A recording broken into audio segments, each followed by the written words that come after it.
الرحمن الرحیم۔ حضور رحمت دو عالم صلی اللہ علیہ وسلم کے فرمان کے مطابق کوئی بھی آدمی اس وقت تک مومن کامل نہیں ہو سکتا جب تک اس کے دل میں ہر چیز سے بڑھ کر حضور رحمت دو عالم صلی اللہ علیہ وسلم کی محبت نہ ہو۔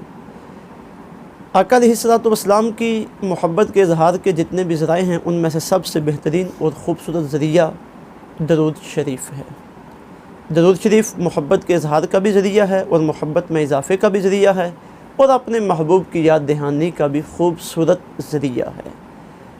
قرآن پاک میں بھی اللہ رب العزت نے اپنے محبوب کریم علیہ الصلوۃ والسلام پر درود و سلام بھیجنے کا حکم ارشاد فرمایا۔ احادیث طیبات بھی کثرت سے اس موضوع پر کتب احادیث میں ہمیں ملتی ہیں۔ آج کی ہماری حدیث مبارکہ درود و سلام کے حوالے سے ہے۔ سنن نسائی میں حدیث نمبر 9884 پہ اسے نقل کیا گیا۔ حدیث کے راوی امام علی مقام سید الشہداء حضرت سیدنا امام حسین رضی اللہ تعالی عنہ ہیں۔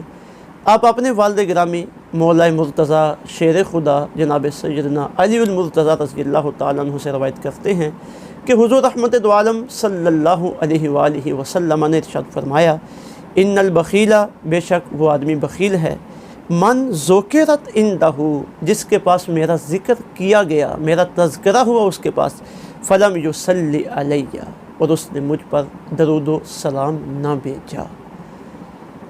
یہ حدیث مبارکہ ہمیں پیغام دے رہی ہے کہ جب بھی آقا علیہ الصلوۃ والسلام کا ذکر کیا جائے ہم آقا علیہ الصلوۃ والسلام کو یاد کریں، حضور سے محبت کا اظہار کریں اور درود و سلام آقا علیہ الصلوۃ والسلام کی بارگاہ میں پیش کریں۔ یہ ایک ہماری اہم ذمہ داری ہے۔ آج ہم حضور کا نام بھی لیتے ہیں اور حضور کا ذکر سنتے بھی ہیں، اور بعض اوقات ہمارے ہاں جب آقا علیہ الصلوۃ والسلام کا نام ذکر کیا جائے تو ہم انگوٹھے چوم کر آنکھوں سے بھی لگاتے ہیں، لیکن اس عمل کے دوران اکثر درود و سلام پڑھنا جو اصل مقصد تھا وہ ہم بھول جاتے ہیں۔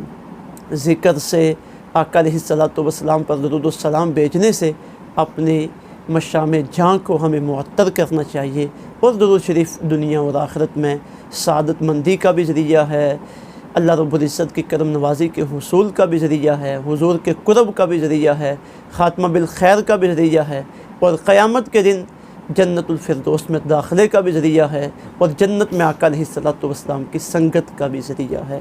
اس لیے جب ہم خود حضور کا ذکر کریں، جب کسی سے سنیں، تو اس وقت آقا علیہ الصلوۃ والسلام پہ لازمی درود و سلام عرض کر لیں۔ اللہ رب العزت ہمیں عمل کی توفیق عطا فرمائے۔ وما علینا الا البلاغ۔